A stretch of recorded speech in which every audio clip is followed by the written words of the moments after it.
students, we will be revisiting phugoid mode a little bit for enhancing our understanding. If you recall, for a longitudinal case,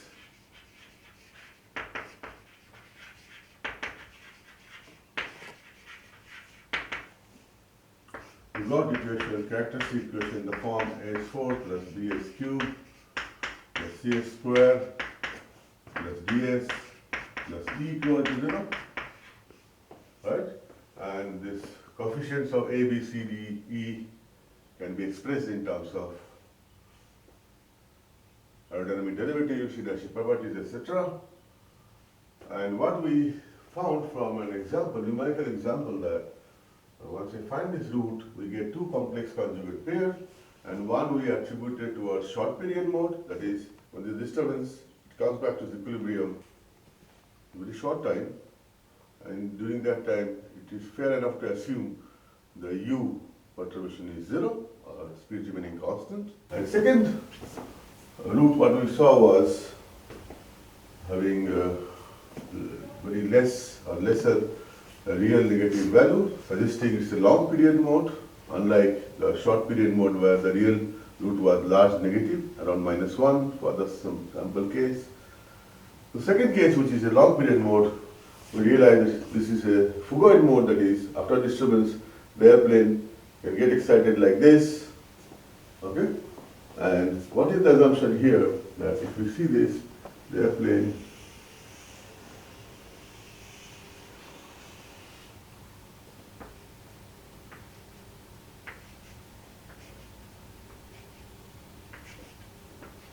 so alpha, the angle of attack alpha, almost remains constant,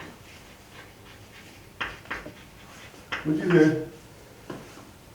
a fairly good approximation. I will not say good, it's not a very good approximation, but okay approximation. So we assume that the alpha equation is superfluous, that is, need not consider that alpha equation at all, right? So we are not considering any moment equation like this also about its own axis. And if we do that, then we get, if I do the trick, let me show you, s minus xu minus x alpha g, this, then minus zu u1 minus z alpha dot minus z alpha minus z2 plus u1 into s minus mu m alpha dot s plus m alpha dot m alpha and s square minus mqs. This is the equation, characteristic equation, and you know we are trying to approximate to get a characteristic equation for a phugoid mode, and what we say the alpha to be superfluous, that we do not consider alpha at all. And then if you see here, we have u, alpha and theta. So what we do, you drop this and drop this. That takes care of this approximation, because we are assuming that alpha remaining constant, and that is how we get the determinant s minus xu, then g, and then here minus zu, and this is minus u1s, right? This is equal to 0. Okay, if this is equal to 0, so then you get the characteristic equation x square minus xus minus zu by u1 into g equal to 0. Right? So what I wanted to stress is, please understand that from this equation, when you reach approximation, we assume that alpha is superfluous, so we have dropped this and this. And since there is no pitching moment being considered about y-axis, because it is going like this, so it's an approximation, okay, right? So then whatever results last time we have obtained, Now the point what I am going to tell you is as follows. Let us see what we have done. We have done the short period Fugger mode approximation. We have done short period, then Fugger, and we have also done pure pitch. Pure pitch. Okay.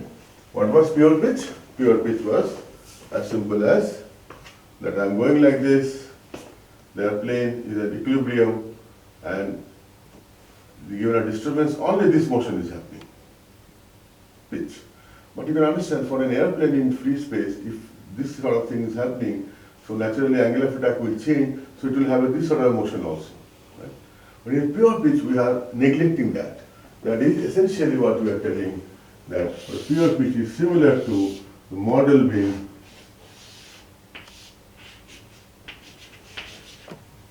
mounted here, and the oscillation is like this, and the velocity vector u is constant here. So there is no question of any vertical motion of the airplane. So only this theta dot we have got, which is equal to q. Right? Unlike an airplane, where if there is a theta, if there is alpha, there will be force in this direction, so there will be a motion in this direction also, right? And total motion will be combined motion. So that was the pure pitch, and there we found the omega n natural frequency was under root minus m alpha. For a short period, what we got, omega n is, we write it is under root minus z alpha mq by u1 minus m1. So do you see this? The short period approximation, and if I compare with the pure pitch, so here root over minus m alpha, this term is there, additional this term comes, which has z alpha. That you will understand z alpha will come because there is no restriction on the airplane to go up and down. Okay? As a designer, when I design an aircraft, I start with this because I don't require so many numbers. I know what is the m alpha means what? M alpha is related to Cm alpha, right? So I design an airplane assuming what is the stability margin, static stability margin. That is, you know that this Cm alpha can be related to dCm by dCl also. Okay? So I can start on consuming an airplane, let's say dCm by dCl is 10%. And then I find the natural frequency, and then I go for designing the airplane. So this is very handy. Then I go on modifying it. I come to short period as my airplane matures, configuration wise. And then I come to the dynamic stability in terms of AS4 plus BSQ plus CS2 plus DS plus E equals 0. I solve that whole equation. So this is the simpler route. Go from here to here, then go to that big equation. Okay, so today I thought I will share with you something called stability augmentation system.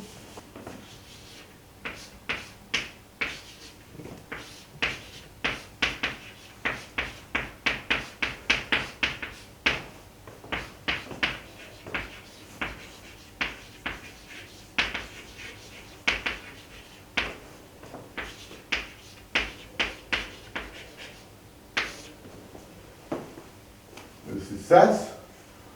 What is the meaning of this SAS? That how can I augment the stability of an airplane?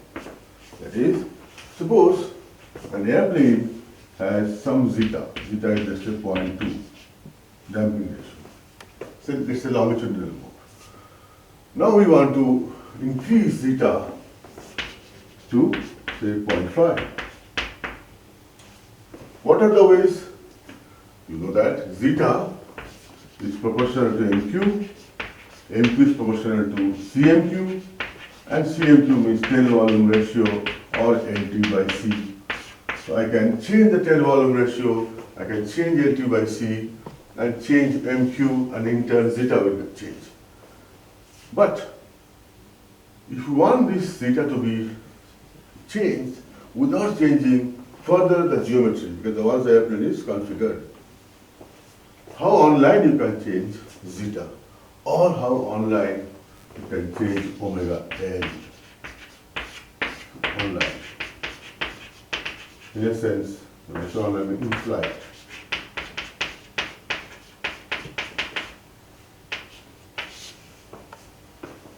Okay. So what is the mechanism that I will be discussing? It's a very introductory discussion will be there. Let us understand how to do that. Let us say we want to increase Cm alpha. Let's say we have a Cm alpha basic and we want to increase to Cm alpha new, some desired value. What is the mechanism? Let's see. This is the airplane.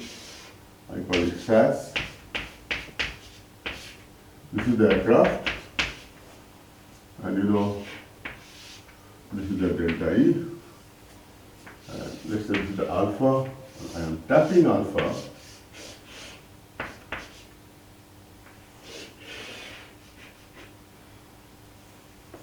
What does this diagram tell you? It's telling that in flight you tap alpha. How can I tap alpha? Alpha can be tapped by using, alpha can be measured or trapped using angle of attack sensor.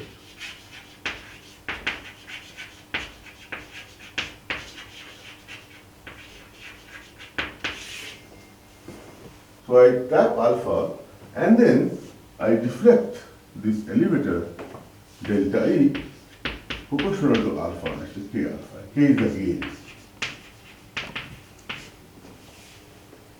Okay. Now by giving delta E equal to K alpha, I have delta Cm equal to Cm delta E into delta E, that is Cm delta E into K into alpha.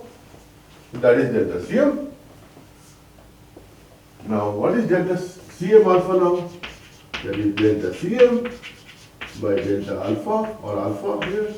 So this is Cm delta E into K. So you could see that this Cm alpha is additional Cm alpha. Okay.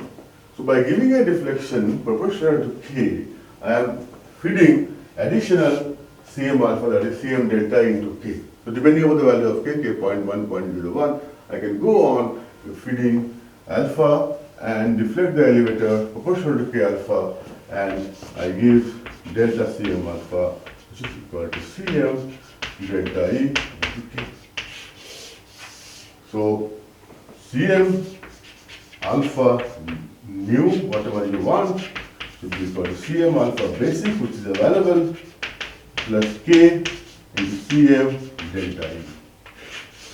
We have to choose the value of K so that we get Cm alpha new, whatever we desire. This is one way we are augmenting the Cm alpha. What happens if I augment Cm alpha? What it affects? It affects primarily natural frequency, which is under root of minus m alpha, and which is equal to, you know, under root of minus half rho v square s c bar Cm alpha by I bar. So you are changing the Cm alpha and omega n is getting changed. Right? So if the problem is we need to change the natural frequency from this value to that value, I can tune K to get that Cm alpha value or that omega n value. Right? Suppose that second question comes, if I want to change zeta. Suppose we want to change zeta. That is, there is a requirement, there is zeta basic from the airplane, and we want zeta new. Let's say it was 0.2, we want to go to 0.6 in flight. How do I do that? Again, come back here. This is the aircraft, and this is again delta E, and this is Q, this is K, and what I am doing now, I am giving that additional deflection proportional to the Q. Right? I sense Q through red gyro, and through a constant I multiply and ensure that delta E is proportional to KQ. Okay. Once I do that, what is happening? What is the delta CM? Delta CM is CM delta E into KQ. Is the additional delta CM. Right? So what I can do, I can find CMQ is equal to delta CM by QC by 2V or 2U. So this will be CM delta E into KQ by QC by 2U. Q2 get cancelled, so this will be equal to 2U CM delta E into K by C.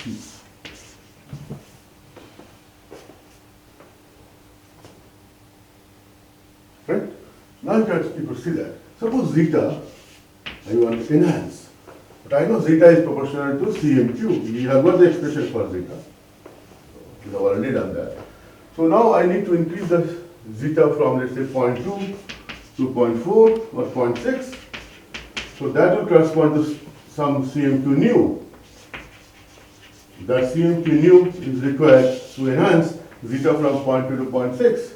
So what I will do, I will write that CMQ new minus CMQ basic, that is additional CM2 required, and that will be 2U by C into CM delta E into K. So I can go on plugging in number in the K and try to see that I get appropriate CM2 new at given speed for a given elevator control power. It's as simple as that. All your guided system, they will be using this mechanism in the inner loop. Okay? So I thought I will also, before I end this course, I will give you an initial brief description on the SAS, which is stability augmentation system. Also make sure you understand that once I change CMQ or CM alpha, it will have a collateral effect on the other derivatives. Maybe CL alpha will change, CL delta will change. That you have to see by plugging them into the equations. So thank you very much. And this is the end of SAS part. Thank you.